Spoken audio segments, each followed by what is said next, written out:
15 de noviembre de 2023, poco más de un mes después del macroatentado de Hamás, el presidente del gobierno de España hizo esta promesa. El nuevo gobierno va a trabajar en Europa y, por supuesto, en España para reconocer al Estado palestino. Con estas palabras, España se desmarca de lo que viene siendo la posición común tanto de Europa como de Estados Unidos. Se convierte en el mayor aliado de Palestina en Europa, pero ¿y si te dijera que esto siempre ha sido así? ¿Y si te dijera que España es uno de los mayores aliados de Palestina y que esto no viene de ahora, que viene de la época de Franco? Habéis oído bien. Da igual si gobierna la izquierda o la derecha, España siempre ha sido Team Palestina. ¿Por qué? En el vídeo de hoy vamos a sumergirnos en los entresijos más desconocidos de la diplomacia española, y os aseguro que mientras investigábamos este tema hemos descubierto un montón de cosas de nuestro propio país de las que no teníamos ni idea. Pero antes, una pequeña aclaración. En realidad ya hay muchos países dentro de la Unión Europea que sí reconocen a Palestina. Atentos a este mapa. Aquí podéis ver los países que ya han reconocido al Estado palestino: Bulgaria, Chipre, Eslovaquia, Hungría, Malta, Polonia, República Checa y Rumanía. Entonces, ¿por qué es tan importante lo que ha dicho Pedro Sánchez? Primero, porque España es la cuarta economía de la zona euro. Segundo, porque junto a Suecia serían los únicos en reconocer al Estado palestino después de haber entrado en la Unión Europea. Pero lo más importante de este vídeo es que vamos a entender por qué a España le interesa más Palestina que Israel. Y vamos a ver hasta qué punto esto puede cambiar o no la situación de los palestinos. Así que sin más, vamos con la historia de hoy. Soy Fonseca y bienvenidos a mi canal.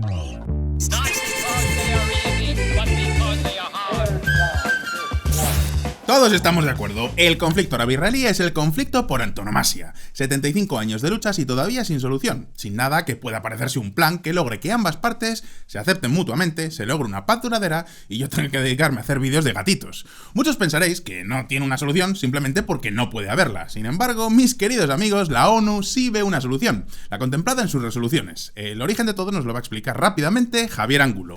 En 1947, la Asamblea General de la ONU aprobó su resolución 181, el plan de partición de Palestina en dos estados. Uno sería de 14.000 kilómetros cuadrados bajo gobierno hebreo, con un 60% de población judía, pero también un 40% de población árabe. El otro estado, de 11.000 kilómetros, sería el de Palestina, donde los judíos apenas serían un 2%. Y Belén, Jerusalén y los Santos Lugares quedarían bajo un mandato internacional. Esta es la razón por la que hasta 2017 Estados Unidos no tenía una embajada en Jerusalén, y la razón por la que la decisión de Trump de mover la embajada a esta ciudad fue tan polémica. En cualquier caso, en aquel momento los judíos aceptaron la resolución, sin embargo los árabes no. Por eso, al día siguiente de proclamar la independencia del Estado israelí, este país fue invadido por los ejércitos de 5 naciones árabes. El resultado de esta contienda ya lo conocéis: victoria aplastante de Israel, que amplió 6.000 kilómetros cuadrados su territorio. Pero ojo, porque no fueron los únicos que ampliaron sus fronteras. Egipto incorporó la Franja de Gaza y Jordania se impuso sobre Cisjordania, que es el territorio que queda entre Jerusalén y el río Jordán. Conclusión: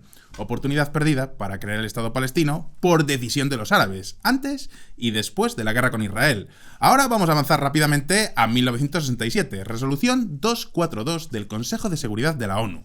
Israel cosecha de nuevo una victoria arrolladora, esta vez en la Guerra de los 6 días, y amplía de nuevo su territorio. La ONU le dice en su resolución: paz por territorios, es decir, retírate de lo conquistado, quédate con el territorio que controlabas justo antes de la guerra y estas serán tus fronteras reconocidas internacionalmente. Este principio de paz por territorios fue básico para alcanzar la paz entre Israel y Egipto, que, no olvidéis, es el hito diplomático más exitoso de estos 75 años de conflicto. Y en este principio es en el que se basa la famosa solución de los dos estados, con Israel en sus fronteras de antes de la guerra de 1967 y Palestina en Jerusalén Este, la Franja de Gaza y Cisjordania. Prácticamente todo el mundo, o al menos todo Occidente, defiende esta solución, incluidos los Estados Unidos. Todo el mundo, menos Israel y Palestina. Los palestinos no lo quieren porque desean tener todo el territorio para ellos. Ya sabéis que los palestinos están divididos entre Fatah y Hamás. Se llevan a matar entre ellos, aunque, viendo de quiénes hablamos, posiblemente nos llame mucho la atención. Los de Fatah son los herederos de la OLP de Arafat y están más dispuestos a negociar con Israel. Ojo, no porque crean en ello, sino por puro pragmatismo. De hecho, tampoco están muy de acuerdo con las fronteras que pone la ONU. Y luego está Hamás. En su carta fundacional, Hamás dice que el Islam tiene que destruir a Israel. ¿Y qué dicen sobre la solución de los dos estados? Pues obviamente Hamás dice que no lo aceptarán jamás. En otras palabras, que el hecho de que España o cualquier otro país reconozca el Estado palestino tampoco cubre sus demandas, a no ser que fuera un Estado palestino que cubriera todo el territorio, obviamente.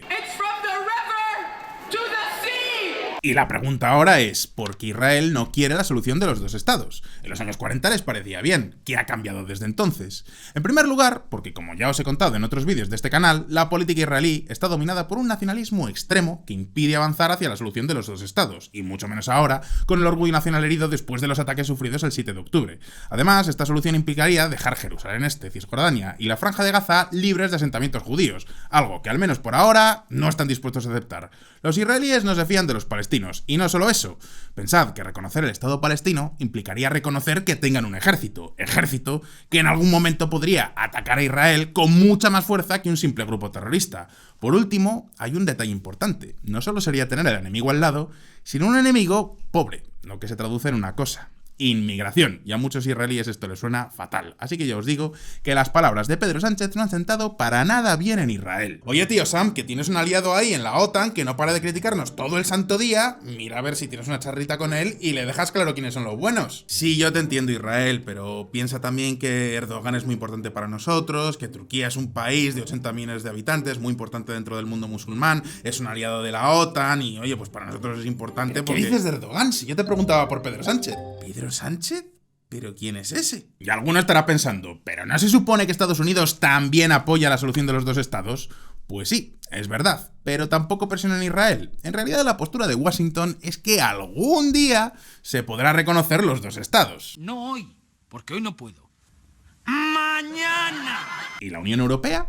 Pues la Unión Europea sigue a Estados Unidos en esto. Dicho de otra forma, que la postura de casi todos los países occidentales es: ¿solución de dos estados? Sí. ¿Reconocimiento del Estado palestino? Sí. Pero los primeros que tienen que ponerse de acuerdo son los israelíes y los palestinos. Pensadlo así: todos, incluido yo, estamos a favor de un Estado palestino. La duda es: ¿cuáles serían sus fronteras? ¿Qué pasaría, por ejemplo, con Belén o con Jerusalén? ¿Qué relación tendrían con Israel? Como veis, son muchas las incógnitas y ni vosotros ni yo estamos capacitados para responder. Son incógnitas que solo pueden responder dos naciones: los israelíes y los palestinos. Conclusión: hasta que se pongan de acuerdo, la posición tanto de los Estados Unidos como de Europa es que solo se reconoce el Estado de Israel. ¿Es una posición buena? Pues no demasiado, pero hasta ahora esta es la posición de Occidente. Nos puede gustar más, nos puede gustar menos, pero es lo que hay. Y en esas estábamos cuando Hamás atacó a Israel, e Israel comenzó su ofensiva en Gaza. Y entonces llega España y dice que está dispuesta a reconocer el Estado palestino.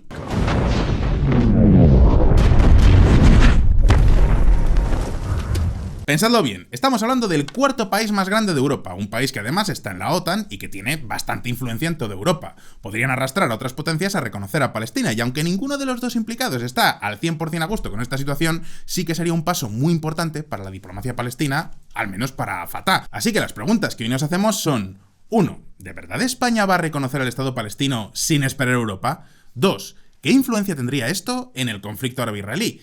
3. ¿Por qué España siempre ha estado más cerca de Palestina que de Israel? Hoy vamos a responder a estas preguntas, pero antes vamos a ver un poco de historia. Francisco Franco, ¿salvador de judíos? Si creías que con Abraham Lincoln, cazador de vampiros, ya lo habías visto todo, sujétame el cubata. Ya os digo que los primeros que nos hemos quedado ojipláticos al investigar este vídeo somos nosotros. Y a los españoles que veáis esta historia, os lo repito: tíos, vais a flipar. Nuestra historia comienza en los años 30 del siglo XX. Para los que no sepáis mucho de la historia de España, tenéis que saber que esta es la época de la Segunda República. No era tan idílica como nos cuenta el cine español, pero era una democracia al fin y al cabo. La izquierda y la derecha competían de una manera furibunda tanto en las urnas como en la calle, y como seguro que muchos sabéis, los carteles de propaganda de esta época son auténticas obras de arte. Mirad este de Acción Popular, que era uno de los partidos más importantes de la derecha durante la Segunda República. Marxistas, masones, separatistas, judíos, todos ellos quieren aniquilar España. Y aquí está el origen de una expresión muy famosa que seguro que todos los españoles habéis oído alguna vez: la de la conspiración judío-masónica. Y alguno dirá: ¿pero tantos judíos había en España? Y la respuesta es que no. Para que os hagáis una idea, por aquellos años Polonia tenía 3 millones de judíos, Alemania medio millón, España 5.000. Vamos, que era más fácil encontrar a Wally que un judío en España. Entonces, ¿por qué esa fijación con los judíos? Pues básicamente por imitación. Hitler había conseguido llegar al poder gracias a su retórica antisemita, y cuando algo funciona en un sitio, el resto de partidos, sobre todo los de la misma cuerda ideológica, le copian. Pasaba antes y pasa ahora, tanto en partidos de izquierdas como en partidos de derechas, así que en muchos partidos de la derecha religiosa les venía de perlas tener un enemigo externo, y los judíos cubrían ese hueco muy bien.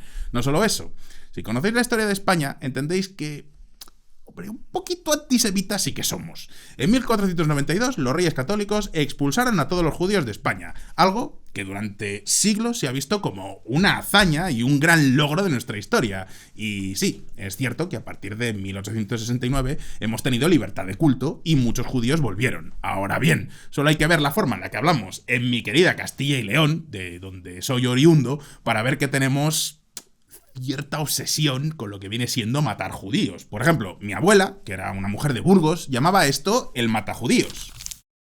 Pero es que en la Semana Santa de León todavía existe la tradición de salir a matar judíos, que evidentemente no es que vayan matando judíos de verdad, sino que lo que hacen es salir a beber limonada, pero ahí queda el nombre. Es más, hasta el año 2015, en la provincia de Burgos teníamos un pueblo que se llamaba Castrillo de Matajudíos.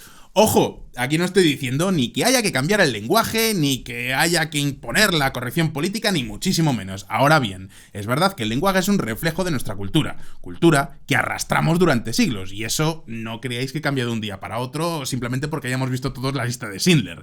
Conclusión, que no es ninguna locura que en los años 30 algunos políticos utilizaran la carta antisemitismo para ganar elecciones, pero sigamos con la historia porque la Segunda República terminó con la Guerra Civil Española, y aquí tenemos dos bandos, los sublevados o golpistas, liderados por Francisco Franco, que quienes los apoyaban, la Italia fascista y la Alemania nazi, y en el otro lado, ¿a quién tenemos? Pues a los republicanos, principalmente apoyados por la Unión Soviética y las brigadas internacionales gestionadas desde Moscú. ¿Quién ganó la guerra? Franco, y eso explica que durante la Segunda Guerra Mundial España estuviera en el team nazi. ¿Significa esto que España mandó tropas para apoyar a Hitler? No exactamente. En realidad Franco hizo toda clase de piruetas diplomáticas para evitar mandar demasiadas tropas. Sí, es cierto, España mandó una división para combatir en Rusia, la División Azul, pero poco más. Sin embargo, estar en el bando equivocado en la Segunda Guerra Mundial le pasó factura a España en varios momentos. Por ejemplo, al acabar la guerra, las potencias vencedoras crearon la ONU, es decir, la Organización de las Naciones Unidas, y España se quedó fuera por haber colaborado con los nazis. De hecho, en 1946, una resolución de la Asamblea General vetó la entrada de España en cualquiera de los organismos de la ONU y recomendó a la comunidad internacional la retirada de los embajadores de este país, o sea, de España. Habéis oído bien, la España de Franco se había convertido en un estado paria al estilo Corea del Norte. ¿Y cómo diríais que respondió Madrid? Pues en un ejercicio de gimnasia diplomática de altos vuelos, Franco reivindicó su imagen de salvador de judíos. ¿Creéis que me lo invento? Pues atentos a estos titulares de los años 70. Según Newsweek, el general Franco salvó a 60.000 judíos durante la Segunda Guerra Mundial. Os acaba de explotar la cabeza, ¿verdad? Le Monde, Newsweek. Hablamos precisamente de medios controlados por el franquismo. Y ahora ya sé lo que estará pensando alguno. Si la lista de Schindler es un peliculón sobre el empresario alemán que salvó a 1.200 judíos, la lista de Franco merece una trilogía. ¿Que no da para tanto? Bueno, lo mismo decían del Hobbit. Ahora, hay que aclarar esto bien, porque es cierto que muchos diplomáticos españoles en los años 30 salvaron a miles de judíos. Ahí está, por ejemplo, el caso de Ángel Sanz Briz, conocido como el Ángel de Budapest. Utilizó todos los mecanismos diplomáticos a su alcance para salvar a miles de judíos. Ahora, podemos discutir si lo hicieron por razones humanitarias o por puro interés, pero, oye, lo mismo podría decirse de Schindler. De hecho, mirad lo que decía en 1991 el ministro de Asuntos Exteriores de Israel, que se llamaba Shlomo Ben-Ami. Atentos a estas declaraciones.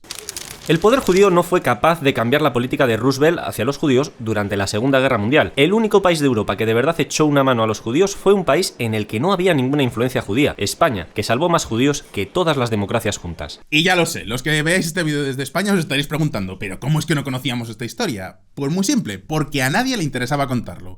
Pensadlo así, en los años 40, Franco estaba demasiado ocupado estableciendo en España una dictadura militar con un punto religioso muy particular, el llamado nacionalcatolicismo, así que tampoco iba a ir presumiendo de salvar judíos.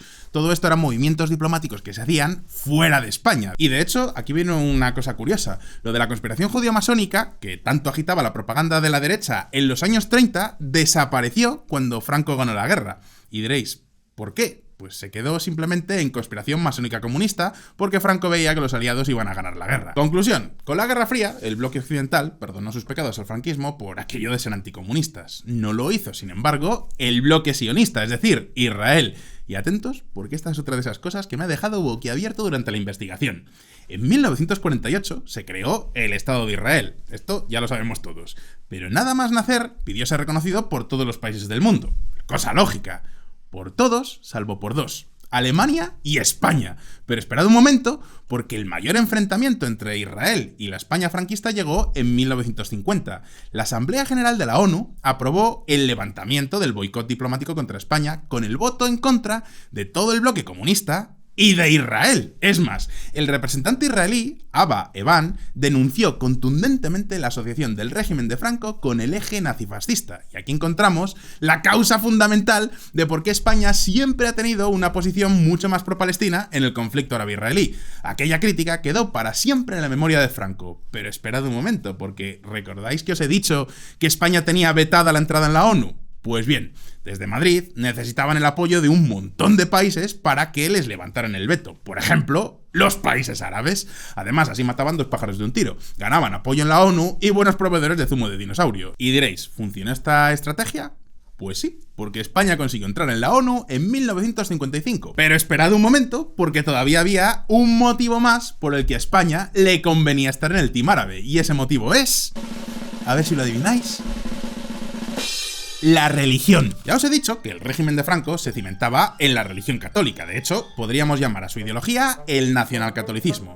Y resulta que los santos lugares del cristianismo, principalmente Belén y Jerusalén, estaban en manos de Jordania. Así que España defendía la resolución 181 de la ONU, es decir, que esos santos lugares estuvieran regidos por mandato internacional. ¿Y quiénes serían los países elegidos para ejecutar ese mandato internacional? Pues hablaríamos de 4 grandes potencias del catolicismo, a saber, Francia, Bélgica, Italia y España. ¿Cómo os quedáis? ¿Habéis oído bien? Sí. Hubo un momento donde España intentó controlar Jerusalén. De hecho, no sé si os habéis parado a leer el título completo del rey de España, pero oficialmente Felipe VI es rey de España y Jerusalén. Esto tiene que ver con las cruzadas y tampoco tiene mucha validez actualmente, pero oye, mira, como dato curioso para impresionar a vuestros amigos en el bar, no está nada mal. Por otro lado, por el nacional, debéis saber también que Marruecos siempre ha ambicionado Ceuta, Melilla y las Islas Canarias, a pesar de que eran españolas bastante antes de que se creara el Sultanato de Marruecos. Así que estar al lado de los países árabes siempre le ha servido a España para calmar esas reivindicaciones de Marruecos. Sin embargo, esto no supuso que la España franquista adoptara posiciones antisemitas. De hecho, colaboró con la migración hacia Israel de buena parte de los judíos que vivían en Marruecos, a pesar de las trabas impuestas por el reino alauita. Y algo similar hizo durante la Guerra de los 6 días. A pesar de que se colocó del lado de los árabes y perdió para siempre su oportunidad de tutelar los santos lugares con la victoria israelí, Estados Unidos pidió a Franco que intercediera por las comunidades judías en Egipto. Estaban siendo perseguidos después de la derrota sufrida por Israel, así que España hizo valer sus buenas relaciones con los árabes para que Egipto les permitiera irse a Israel. Luego vendrían los años 70 y las cosas cambiaron mucho, tanto en España como en Israel. ¿En qué sentido? Pues ahora mismo lo vamos a ver. Todos con Palestina. Si tenemos que elegir un punto de inflexión en la historia del conflicto árabe-israelí, este sería sin duda el de la guerra del Yom Kippur en 1973. Israel recibió un ataque sorpresa a gran escala por parte de Egipto y de Siria. Una vez más, los israelíes fueron capaces de responder con rapidez y contundencia, pero si algo aprendieron es que la alianza con Estados Unidos era la mejor garantía para su supervivencia en el largo plazo. Y aquí es cuando Israel definitivamente se pasó al bloque occidental. Algo muy importante si tenemos en cuenta que en los años 70 aún estábamos en plena Guerra Fría. Y esta decisión geoestratégica también tuvo su reflejo en el interior del país, porque todo esto coincide con el momento en el que Israel pasa de ser un país bastante socialista a ser un país mucho más liberal y mucho más capitalista. ¿Y qué estaba pasando en España?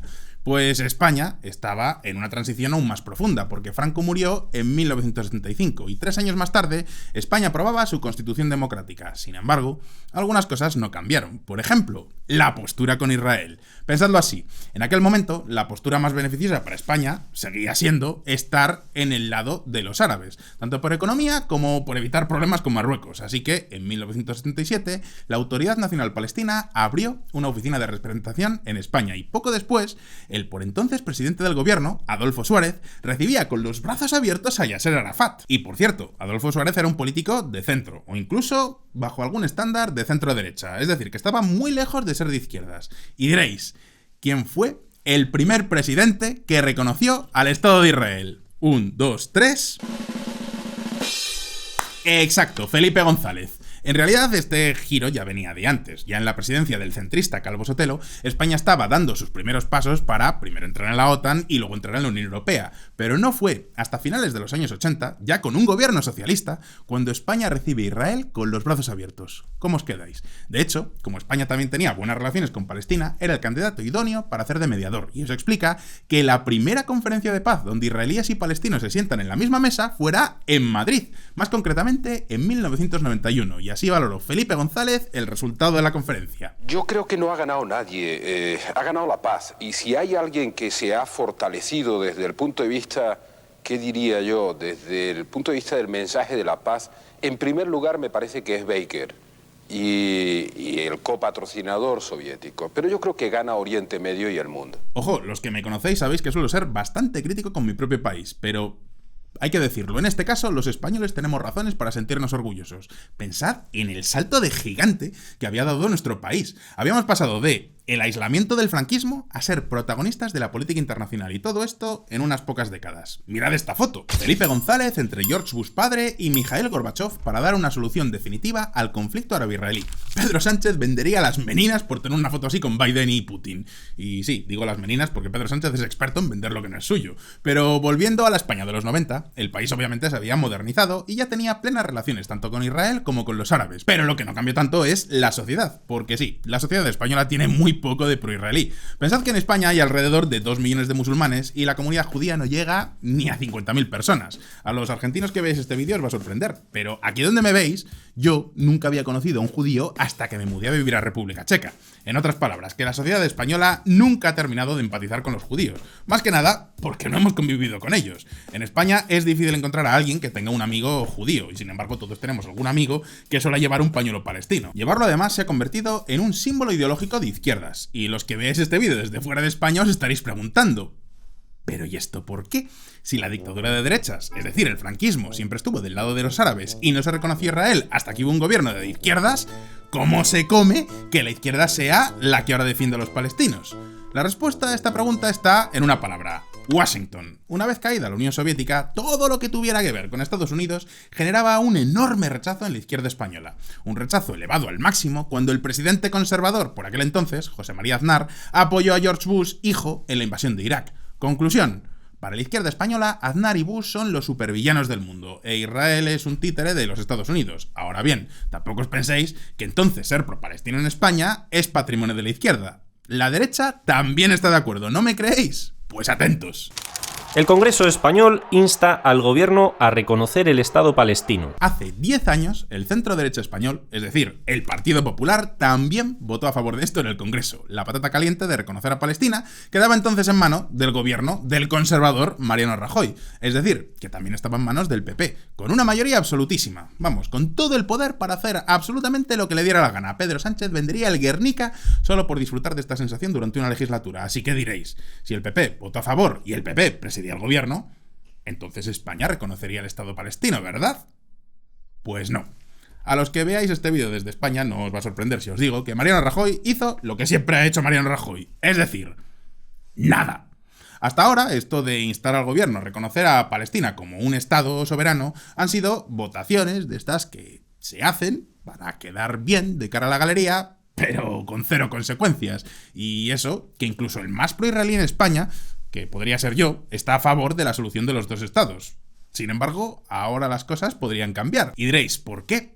Pues porque España tiene ahora al presidente del gobierno más guapo de su historia, el novio que toda madre querría para su hija. Pero es que miradle, si es que es un argumento a favor de la homosexualidad. Se llama Pedro Sánchez y ha dicho que va a reconocer a Palestina como Estado. La pregunta ahora es, ¿de verdad lo va a hacer? Pues ahora mismo lo vamos a ver. el rey del mundo. Al principio de este vídeo veíamos como Pedro Sánchez está dispuesto a reconocer a Palestina como Estado de forma unilateral, aunque no lo haga el resto de la Unión Europea. Ahora os voy a explicar por qué tiene lógica pensar que es muy posible que lo haga. En primer lugar, porque su posición en España es bastante débil. Para sacar adelante cualquier medida necesita 176 votos en el Congreso y su partido, el Partido Socialista, solo tiene 121. Así que gobierna con el apoyo de los nacionalistas y en coalición con los partidos aún más a la izquierda de los socialistas. Acabáis de ver que la izquierda española tiene una ideología tan pro-palestina como anti-Israel. De hecho, mirad lo que decía una ministra del gobierno antes incluso de que Israel entrara en Gaza. Hoy queremos alzar nuestra voz para denunciar que el Estado de Israel está llevando a cabo un genocidio planificado en la Franja de Gaza. Recordad que el ejército israelí no entró en Gaza hasta el 27 de octubre y que estas palabras son del 14 de octubre. Vamos, lo que llamamos una condena preventiva. Si ya entonces hablaban de genocidio, creo que ahora mismo estarán denunciando, no lo sé, el holocausto caníbal, como mínimo. Pues bien, el principal socio de Pedro Sánchez tiene estas ideas sobre Israel y los ha necesitado en el pasado, los necesita ahora y a buen seguro los necesitará en el futuro. Y muchos pensaréis, sobre todo los que nos veáis desde fuera de España, que, bueno, nunca se sabe qué puede deparar el futuro. Pero seguro que a los que nos ven desde España no les sorprende lo que digo, porque conocemos al personaje y sabemos que lo más admirable de Pedro Sánchez, aparte de su tipazo, es su capacidad para sobrevivir en política. Vamos, que es algo así como un Rambo de la política. Para que os hagáis una idea, al principio de su carrera le echaron sus propios compañeros de partido y se presentó a las primarias a lo Kill Bill para arrasar con todos. Así que nunca, repito, nunca, jamás des por muerto a Pedro Sánchez. Che, Canesa, ¿cómo se llamaba ese gallego que iba en el avión, en la izquierda del avión? El que se salvó. Pedro Sánchez. Se llamaba Pedro Sánchez. Y desde luego, reconocer a Palestina como Estado soberano sería dar todo un golpe de efecto diplomático. No sé si bueno o malo, pero un golpe de efecto, desde luego. Algo en plan, aquí está España. Porque es hora de reconocerlo. Seremos la cuarta economía de la zona euro, pero España no pinta nada en política internacional. Frankfurt, por ejemplo, se acaba de quedar con la sede de la Agencia Europea Antiblanqueo, a la que aspiraba Madrid. Y es que no se cuenta con España ni siquiera con las políticas de la Unión Europea hacia América Latina. España no tiene prácticamente peso específico en el mundo, y esta podría ser una forma muy buena de ganar protagonismo. De hecho, en octubre, Pedro Sánchez ya hablaba de organizar una conferencia de paz sobre Oriente Medio en 6 meses.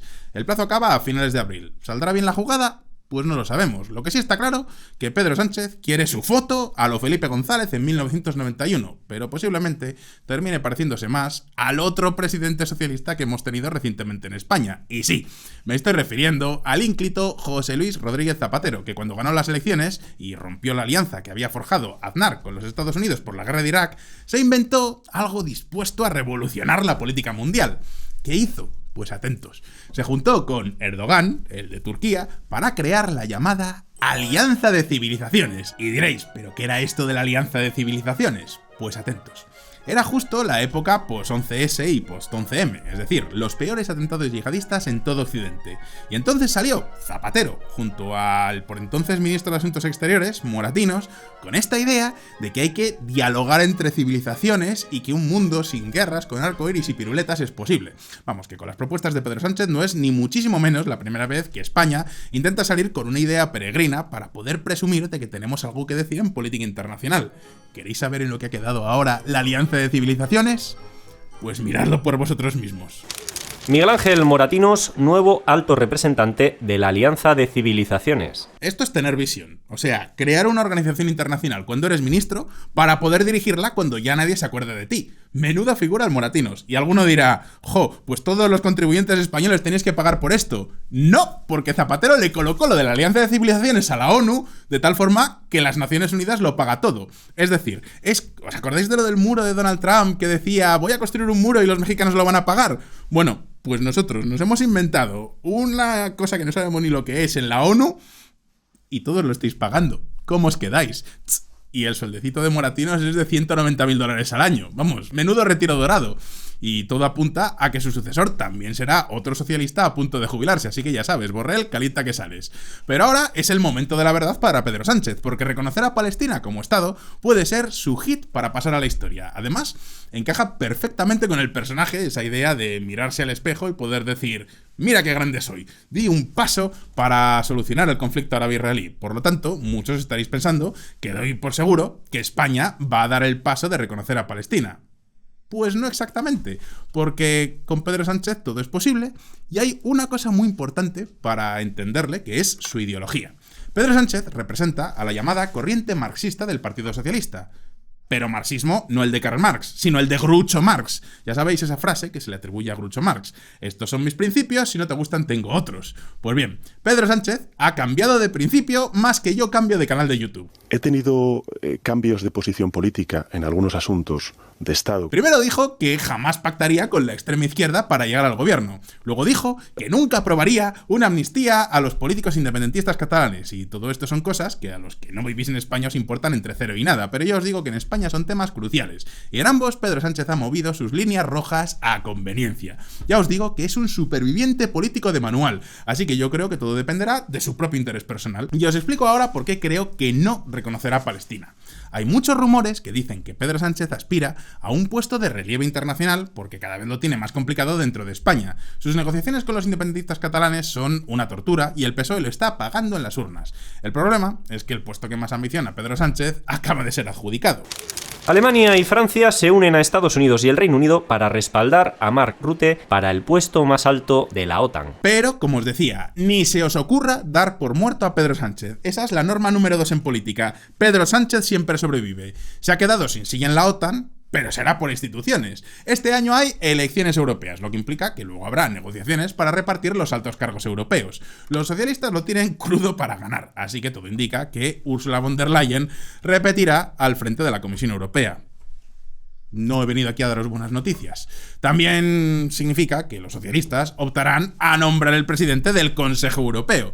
Su actual presidente es este señor que veis aquí, que no es mi hermano gemelo. Se llama Charles Michel y es un liberal belga. Os prometo que no tenemos nada que ver, pero si algún día le entrevisto, que me encantaría, me aseguro de que nos vestiremos igual. Esto queda aquí apuntado, ¿eh? La cuestión es que para suceder a Charles Michel, los socialistas pensaban en Antonio Costa, que no es calvo, pero es el primer ministro de Portugal que dimitió en noviembre al ser investigado por corrupción. A ver, no está descartado, pero ha perdido bastantes opciones porque eso de nombrar presidente de algo a un señor que está investigado por corrupción, pues como que queda un poco feo. Y aquí es donde cobra fuerza el nombre de Pedro Sánchez.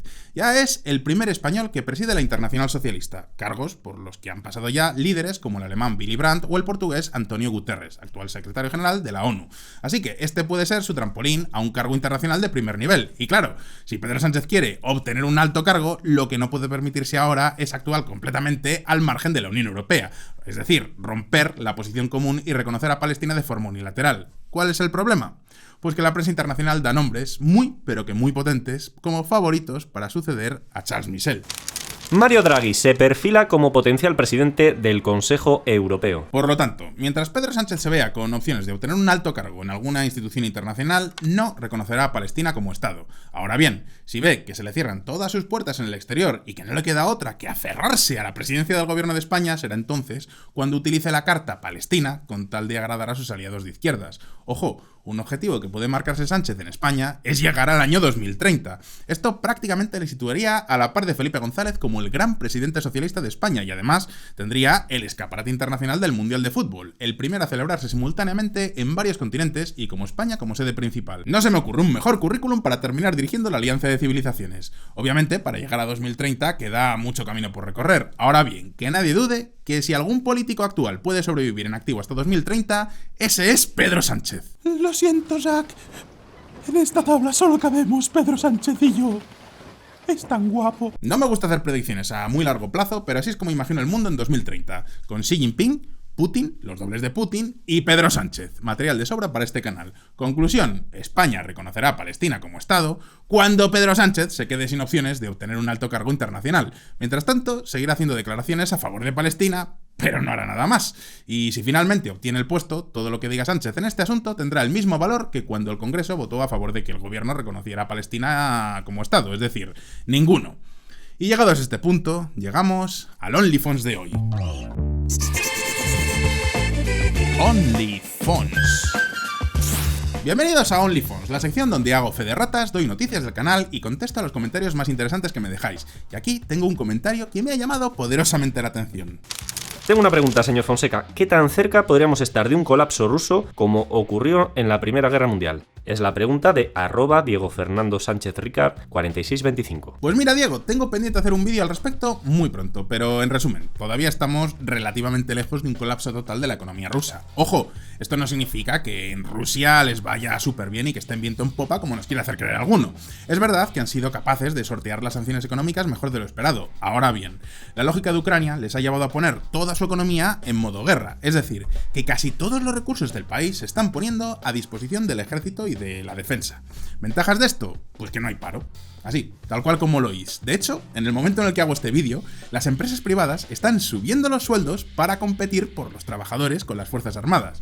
Suena fantástico, ¿verdad? Bueno, no lo es tanto si tenemos en cuenta que todos esos recursos que podrían ir para generar valor se están yendo a la picadora de carne que es Ucrania ahora mismo. A diferencia de Europa o Estados Unidos, Rusia no tiene tantos sectores productivos. Quiero decir que si Europa ahora sube de verdad el gasto militar, el resto de la economía puede seguir funcionando. Lo mismo pasa en Estados Unidos. Sin embargo, en el caso de Rusia, lo que están haciendo es canibalizar su propia industria y su propio sector público. Y a esto hay que sumarle la fuga de cerebros que está viviendo el país y la caída de las exportaciones de armas. Recordad que el sector armamentístico era uno de los sectores claves de la economía rusa. Dicho de otra forma, que lo que están viviendo los rusos en este momento no es un colapso, sino más bien una caída lenta. Poco a poco el país produce menos cosas de valor y poco a poco les va cada vez mal o les va cada vez peor. En cualquier caso, atentos, porque este tema le voy a tratar en profundidad muy pronto y además va a ser una colaboración, que ya anuncio, con un economista ruso-español al que muchos conocéis. ¿De quién estoy hablando? Pues nada menos que Artem, de Geekonomy.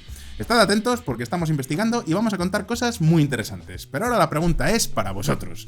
¿Creéis que España de verdad va a reconocer el Estado palestino al margen de la Unión Europea?